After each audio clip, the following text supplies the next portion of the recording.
Hello everyone, আসসালামু আলাইকুম। আশা করি সবাই অনেক বেশি ভালো আছেন। আলহামদুলিল্লাহ আমিও ভালো আছি। আজকে আপনাদের সাথে আমি শেয়ার করতে যাচ্ছি খুবই ইজি, সিম্পল, টেস্টি এবং বিউটিফুল একটি চকলেট কেক। তাহলে শুরু করা যাক। এখানে আমি প্রথমেই কেকটিকে 3টি স্লাইসে কাট করে রেখেছি। দেখেই বোঝা যাচ্ছে কেকটি কতটা সফট। এবার কেক বোর্ডের উপরে আমি দিয়ে দিচ্ছি সামান্য পরিমাণে হুইপ, যাতে করে কেক ডেকোরেশন করার সময় আমার কেকটি নড়ে চড়ে না যায়। তার উপরে একটি স্লাইস কেক রেখে এখানে আমি দিয়ে দিচ্ছি সুগার সিরাপ। এই সুগার সিরাপ আমি তৈরি করেছি চিনি, পানি ও চকলেট এসেন্স দিয়ে।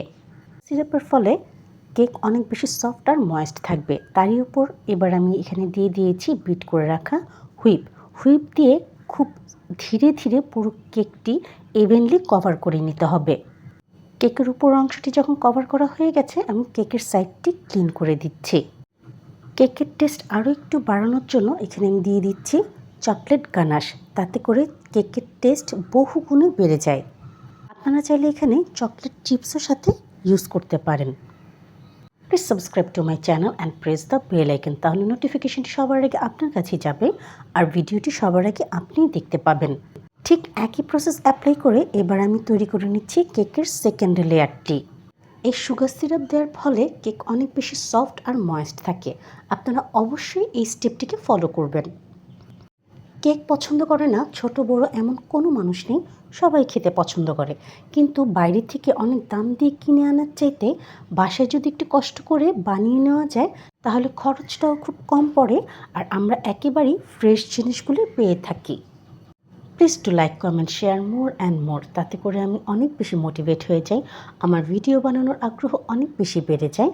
আর সেই ভিডিওগুলো আমি আপনাদের সাথে শেয়ারও করতে পারি, কারণ এই ভিডিওগুলো আমি মূলত আপনাদের জন্যই তৈরি করে থাকি। দেখতেই পাচ্ছেন ভিউয়ার্স, আমি কেকের সেকেন্ড লেয়ারটিও কিন্তু একই প্রসেস অ্যাপ্লাই করে তৈরি করে নিয়েছি। এবার আমি করে নেব কেকের লাস্ট লেয়ারটি। আমি মূলত কেকের উপরের লেয়ারটি কেকের নিচের অংশটিকে দিয়ে কভার করে থাকি, তাতে করে কেকের শেপটি খুব বেশি সুন্দর হয়ে যায়। কেক খুবই সেন্সিটিভ একটি জিনিস, এটি গরমের দিনে বানানো খুব বেশি টাফ হয়ে যায়, কিন্তু যারা এসিতে কাজ করে তাদের জন্য কোনো সমস্যাই না। আর যারা নন এসিতে কাজ করে তাদের খুব সাবধানতা অবলম্বন করে এই কাজটি ধীরে ধীরে করে নিতে হয়। গরমের সময় হুইপ ক্রিম একেবারেই মেল্ট হয়ে যায়, তখন কভার করাটা খুব বেশি টাফ হয়ে যায়। কিন্তু আপনারা যদি হুইপ ক্রিমের সাথে চকলেট গানাশ ইউজ করে নেন, তাহলে একটি ভালো রেজাল্ট পাবেন। ফ্রস্টিংটি কিন্তু হয়ে গেছে। এবার আমি ফ্রিজে রেখে দেব 20 মিনিটসের জন্য। 20 মিনিট পরে আমি চকলেট গানাশ দিয়ে পুরো কেকটিকে কভার করে নিচ্ছি। কেকটি কভার করে নেওয়ার পরে আমি আবার ফ্রিজে রেখে দেব অন্তত 30 মিনিটসের জন্য। কেকটি যখন আমার সেট হয়ে গেছে, এবার এখানে আমি M1 নোজেল দিয়ে কতগুলো রোজ তৈরি করে নিচ্ছি। আমি মূলত M1 নোজেলটিকে প্রেফার করি, তাই এটি দিয়ে রোজ বানাই। আপনারা চাইলে আরও অনেক নোজেল আছে, সেগুলোও অ্যাপ্লাই করতে পারেন।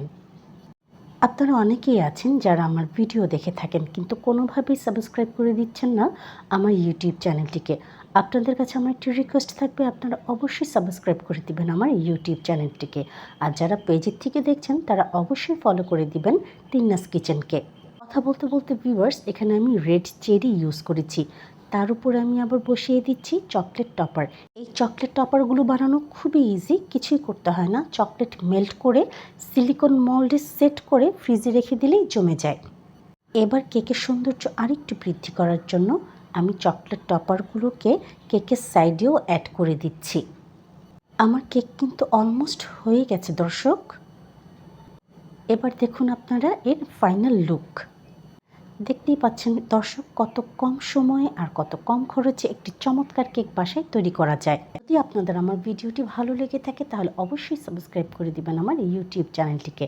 সাথে থাকার জন্য ও পুরো ভিডিওটি দেখার জন্য সবাইকে আন্তরিকভাবে ধন্যবাদ। ইনশাল্লাহ দেখা হবে পরের কোনো নতুন ভিডিওর সাথে।